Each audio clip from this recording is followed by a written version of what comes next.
À venir, je vous l'annonçais, nous parlerons du dialogue inter-guinéen que les acteurs politiques continuent de réclamer, un dialogue qui se tiendra hors de Conakry, selon donc leur souhait. Mais bien avant, on enchaîne avec vous, Bassekou, et c'est pour parler de direction préfectorale des travaux publics et le président qui exige qu'elle soit opérationnalisée. Oui, c'est une très bonne nouvelle. Et c'est un acte fort qui va marquer la gouvernance du CNRD. L'opérationnalisation des directions préfectorales des travaux publics, c'est une nécessité. Donc on apprend que le président de la transition, le colonel Mamadi Doumbouya, a invité le Premier ministre, le ministre des Travaux publics, des infrastructures, mais aussi de l'économie, ainsi que celui du budget, à soumettre dans un meilleur délai un plan d'équipement et de relance des directions préfectorales des travaux publics. Il demande également de mettre à disposition le solde du fonds d'entretien routier et de toutes les autres entités donc mobilisatrices de ressources pour les travaux publics. Et ça, il compte responsabiliser bien entendu les préfets pour que, en réalité, ce service-là, déconcentré à l'intérieur du pays, soit opérationnel. Ça, c'est le fait. Alors, dans les commentaires, il faut se rendre à l'évidence que les directeurs préfectorales des travaux publics, en réalité, n'existaient que par le nom à l'intérieur du pays. Elle n'existe que par le nom, pour l'instant. N'existe que par le nom. N'existe que par le nom. Parce qu'en réalité, ces directions préfectorales n'avaient pas d'outils, n'avaient pas d'équipement pour de simples travaux de reprofilage, par exemple, initiés par la municipalité. On était obligé de faire appel à des privés, donc, qui ont ces équipements-là, qui ont ces engins, pour pouvoir reprofiler, par exemple, de simples pistes rurales. C'est parti du constat, de l'état aujourd'hui de nos routes qui sont complètement dégradées à l'intérieur du pays. Si vous prenez certains tronçons, certaines pistes rurales qui permettent aux populations locales d'acheminer les productions agricoles vers les centres urbains, vous vous rendez compte que ces routes-là, ces pistes rurales sont dans un état de dégradation assez poussé. Donc il faut rendre ces directions préfectorales des travaux publics opérationnelles pour permettre aux services déconcentrés, donc aux communes de l'État qui sont à l'intérieur du pays, aux municipalités, de pouvoir réaliser certains travaux d'entretien, notamment sur les routes qui ne nécessitent pas forcément l'implication des autorités au plus haut de l'État. Parce que ce qui se passe, c'est que vous avez une direction préfectorale qui a des ambitions, qui n'a pas de personnel, qui n'a pas d'équipement, qui veut par exemple, si vous prenez la route aujourd'hui, Bissikirima-Dinguiraye, on en parle beaucoup, si la direction préfectorale des travaux publics de Dinguiraye par exemple a les équipements nécessaires, je pense qu'avec un peu de moyens, on a la possibilité de réaliser notamment ces pistes rurales.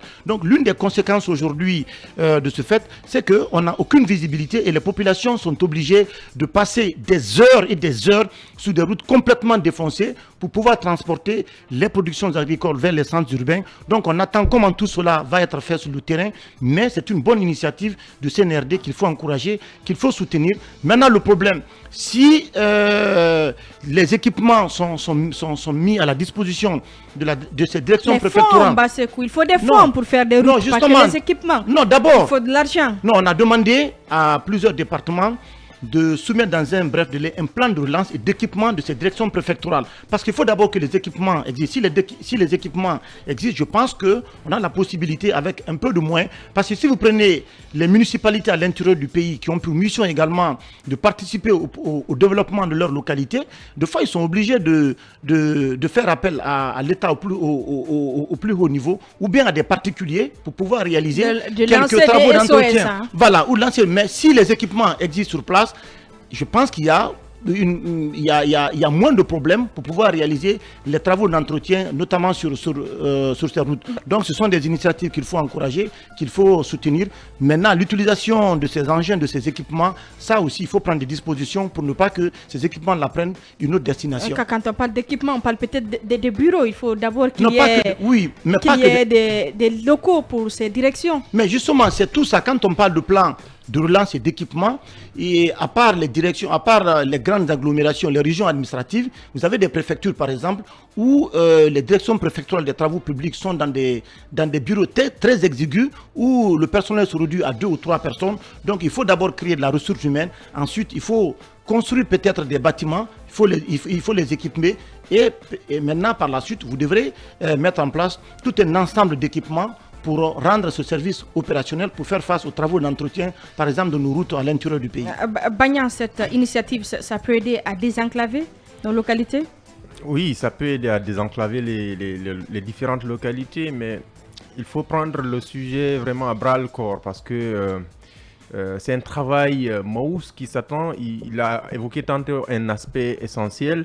C'est bien beau de penser à équiper ces différentes directions préfectorales. C'est bien beau d'avoir des initiatives. Mais ça revient encore au premier point que j'avais soulevé sur l'assainissement de la fonction publique.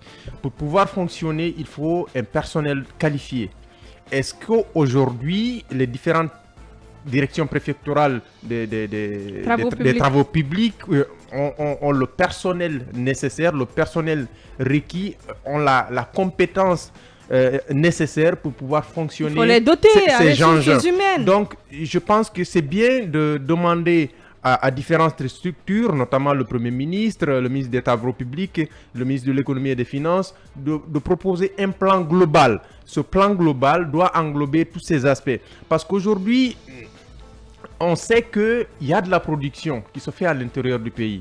Les populations s'activent beaucoup dans l'agriculture et dans pas mal de domaines. Si ce n'était que vraiment l'implication des fils des différentes localités, je me dis que beaucoup de jeunes seraient coupés les unes des autres, surtout en période de pluie. Je prends l'exemple de la route, c'est toute bête, hein, Afia, sous-préfecture de Afia, où se trouve le centre universitaire de la baie, à Timbi-Madina, qui est une excellente zone de production agricole. Vous prenez cette route qui ne fait même pas 50 km, mais elle est cabosseuse. Vous prenez également la route de Timbi-Madina allant vers Pita, c'est également pareil. Donc ça freine beaucoup l'écoulement des produits agricoles. Donc si je me dis, la direction préfectorale des travaux publics de Pita, de l'Abbé, elles travaillent, sont opérationnelles et travaillent de concert. Même cette route, elle mérite d'être goudronnée. Il n'y a pas que ça, les exemples ne finissent pas. Je pense que c'est une annonce phare qu'il ne faut pas laisser mourir dans les tiroirs parce que on a entendu beaucoup d'annonces qui ont été faites, trop d'effets d'annonces, mais qui par la suite, il n'y a pas d'effet. Et également, j'ai envie de préciser que pour ce type d'opération, il faut vraiment poser les bases parce que ça entre dans un plan global qui doit être mené par un gouvernement qui a un mandat, peut-être de 5 ans, qui peut vraiment exécuter ces travaux-là. Pour une transition de 2 ans, on ne peut pas, en tout cas, mettre en place quelque chose de solide pour pouvoir être pérennisé. Ce témoignage, M. Diop, qui nous apprend qu'à Dinguiraï, le service de TP n'existe même pas. Le local est inapproprié. 2 personnes, dont un contractuel, pas d'équipement. On enchaîne avec vous. Voilà. À Dabola, le service de TP est devenu un garage de vieux véhicules, de vieux camions notamment. Ah bon? Donc, oui. Quand vous allez à Dabola, il y a un coin qu'on appelle TP. En fait, TP, oui, ce sont des vieux bâtiments à Rissat. Dans toutes les préfectures, il y a les TP, oui. C'est les vieilles remorques, un côté est transformé en garage mécanique, le bâtiment qui est là, faut le récupérer. Vous le regardez, vous ne voulez même pas y entrer vous-même. Il n'y a personne à l'intérieur en fait. Donc c'est un constat qui est tellement palpable. Mais c'est assez important parce qu'aussi la présence des directions préfectorales des travaux publics, c'est aussi surtout pouvoir constater dès le début la dégradation des infrastructures routières. Moi j'ai eu la chance, parce que je parle de Dabola, j'ai eu la chance de voir pour la première fois le bitume, la route nationale numéro 1, voir passer. J'ai vu ce chantier, j'ai vu cette route sans bitume, après je l'ai vu avec bitume et ensuite je l'ai vu dégrader. Quand le bitume est passé, c'était tellement beau. Après, il y a des petits trucs qui ont commencé à s'installer, qui sont devenus des nids de poules, devenus des nids d'éléphants. Et aujourd'hui, ce n'est pas praticable. Vous venez, vous êtes obligé de quitter complètement la voie bitumée pour aller descendre quelque part sur une route non bitumée parce qu'il faut éviter le nid d'éléphant qui est là et reprendre encore la voie. Et ça, c'est au centre-ville.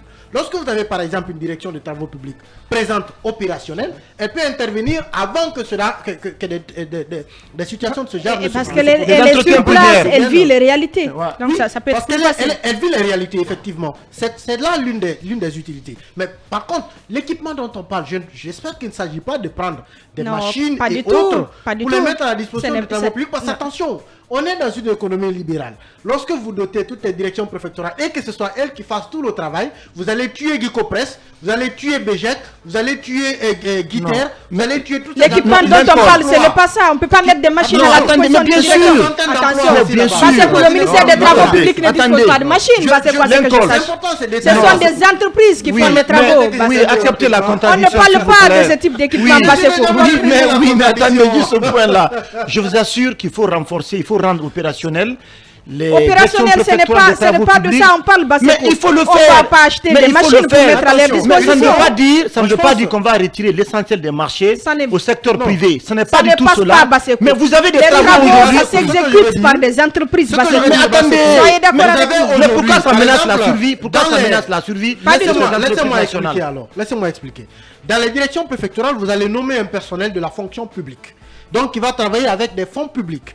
Mais pourquoi on a accepté de les libéraliser? Parce que ça permet de faire vivre des entreprises privées qui emploient des gens que l'État ne peut pas employer. Les directions préfectorales ne peuvent pas vous prendre 100 personnes. Quand on parle d'équipement, on parle du local. Ce n'est pas que ça, ce n'est pas que le local. Prenez aujourd'hui Guico Press, c'est des centaines d'emplois. Maintenant, le travail que Guico Press doit faire, par exemple, sur la route Kindia, je prends un exemple, Kindia-Mamou, vous dites à la direction préfectorale de Kindia et la direction préfectorale de Mamou de faire ce travail. Finalement, Guico Press va faire quoi? Qu'est-ce qu'il va faire de tous ses employés? Donc, ce sont des entreprises avec des appels d'offres qui exécutent.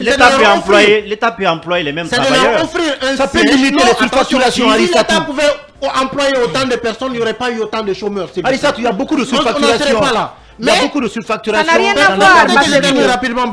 Permettez que je termine rapidement. C'est que je pense que ce qui doit être fait, c'est de les doter de local, les doter d'équipements de fonctionnement, notamment des véhicules, opérationnaliser la structure, pour leur permettre de se déplacer, de constater, de remonter et permettre au département notamment de chercher les partenariats, les financements et les entreprises nécessaires pour réaliser le travail. L'autre problème, c'est quoi? C'est qu'il faut aussi qu'à un moment, on sorte un peu de l'engrenage dans lequel on est. Il faut changer de paradigme.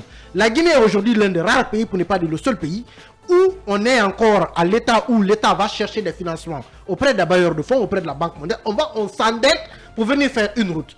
Le seul aujourd'hui projet qui est sérieux que moi j'ai salué dans le problème des infrastructures, c'est le pont de Tanene, qui doit être un pont à péage. Allez au Sénégal, le problème aujourd'hui des routes, il ne se pose pas. Il y a tellement de grandes infrastructures, des autoroutes sur 200, 300, 400 km. Mais ce n'est pas l'État qui les a réalisées. Il faut qu'on sorte un peu de l'ancien paradigme. Qu'on se dise aussi qu'on peut aller sur la base de partenariats publics-privés où des gens ont de l'argent, des banques ont de l'argent. Elles viennent, elles construisent des routes. Vous mettez des péages et elles se font rembourser par ces péages-là. Quel est le chauffeur qui va refuser de payer par exemple 5 000 ou 10 000 entre Conakry et Kindia quand il roule sur une autoroute et qu'il peut aller à 1 heure de temps? Ça ne lui coûte rien du tout. Mais allons aussi dans ce genre de partenariat où les gens qui ont de l'argent viennent, ils réalisent leur route au lieu que l'État s'endette. Ces gens-là mettent leur argent. Après, on met des péages et le citoyen lui-même rembourse à travers des péages. Il suffit parfois d'avoir juste un peu d'intelligence pour développer. Je connais un monsieur, c'était sous Alpha, qui avait envoyé des investisseurs qui voulaient financer une autoroute de Conakry à Mamou. Mais vous connaissez la pratique de la Guinée. Et après, le monsieur qui vient pour aider le pays et investir et gagner, on lui a dit de leur accorder des pourcentages, en tout cas, dans cet investissement. Comme toujours. C'est comme ça, ils sont partis. Beaucoup de projets arrivent de ce genre. Cette initiative est très salutaire. C'est l'une des bonnes opérations du CNRD qu'il faut apprécier et encourager. Sous l'ancien régime, le premier régime, Sékou Touré, toutes les préfectures avaient leur TP. C'est pourquoi aujourd'hui, jusqu'à présent, on parle de TP dans ces lieux. Les lieux existent, même si les bâtiments sont vétustes. Donc, ces entités permettent de remonter des informations par rapport aux différents problèmes que subissent les routes. C'est ça leur travail, pas de faire des routes. Non, Arissatou, mais comment vous pouvez dire que... C'est pas ça leur travail. Ne mélangez pas tout. Non, on n'est pas en train de tout mélanger. C'est très important. Donc, il faut mettre des moyens, c'est-à-dire des équipements à leur disposition, des moyens logistiques, pour pouvoir faire le constat à travers tout le pays, que ce soit des routes bitumées ou des routes ou des simples pistes rurales. C'est très important. Alors, il y a des services privés de l'État, par exemple les sociétés de construction de routes, avec qui on peut travailler, mais sur appel d'offres et un travail sérieux peut se faire. Il y a la faut sous-traitance, des d'entretien il y a la routier, là, pour faire sous-traitance les et la- choses. il y a la sous-traitance et la surfacturation. Non, non, je sais de quoi je c'est parle. pourquoi je dis, Voilà. moi, j'écoute, je te rejoins. Il faut des appels d'offres sérieux. Et mieux que ça, l'État aussi a des structures. C'est le cas de génie route ou par exemple Le génie de- militaire. le génie Voilà, militaire. voilà. Le génie- voilà. Ce sont des structures Qui est au temps équipé de ses d'ailleurs, coûts, le génie militaire qui est équipé, qui est mais très qui peut rien, équipé, qui peuvent qui peut travailler. construire des routes, Voilà. qui peut faire tout ceci. Mais cela ne veut pas dire aussi qu'il faut mettre complètement à l'écart les sociétés privées. Tout ce qu'il faut, c'est un travail sérieux qu'il faut faire. Et pour que, désormais, les nids de poules ne deviennent pas des rivières. Même à Conakry, vous voyez un petit trou aujourd'hui, après une semaine. Mais tout le monde passe ce petit trou, il n'y a pas de réaction. 1 mois, 2 mois, 3 mois après, ça devient pratiquement une Après, c'est pour piscine. sortir un gros Mais voilà, budget, et hein, après, c'est pour pour, sortir des gros montants pour pouvoir détourner. On a Cette comme l'impression initiative- qu'ils font exprès. Hein, cette de laisser- initiative est très salutaire. C'est pas lié à la transition, Banya. On peut initier des choses aujourd'hui. Les régimes qui viendront peuvent continuer.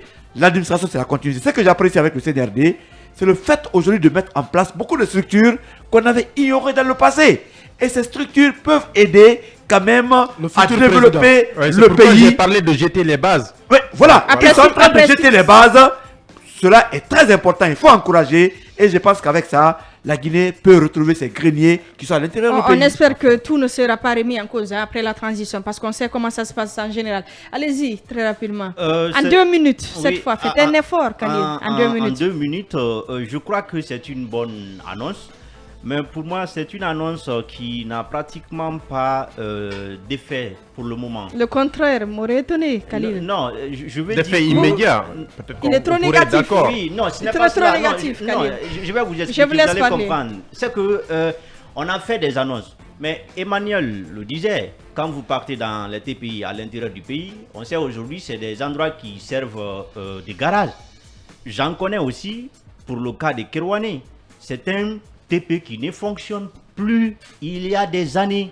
Et vous allez rencontrer dans cette TP... Et c'est pas la faute au CNRD quand Non, même. je le sais. Voilà. Je le sais. Non, c'est pourquoi Maintenant, quand le c'est CNRD pourquoi revient je sur dis ça, oui. c'est les initiatives qui Maintenant, ont porté. qu'est-ce que- Et ça, ben voilà. Ok, Voilà. maintenant ma Depuis question. quand- Maintenant ma question. Qu'est-ce que le CNRD a fait pour rendre cette TP opérationnelle? Mais c'est justement ce Mais- qui va être mais fait. attends, C'est mais- qui mais- commence. Mais attendez. C'est qui va Mais commencer. attendez. Il est en train de développer. Khalil, tu ne pas négatif là-bas, c'est qui va commencer. Attendez. Non, mais je Attendez. comprends pas là.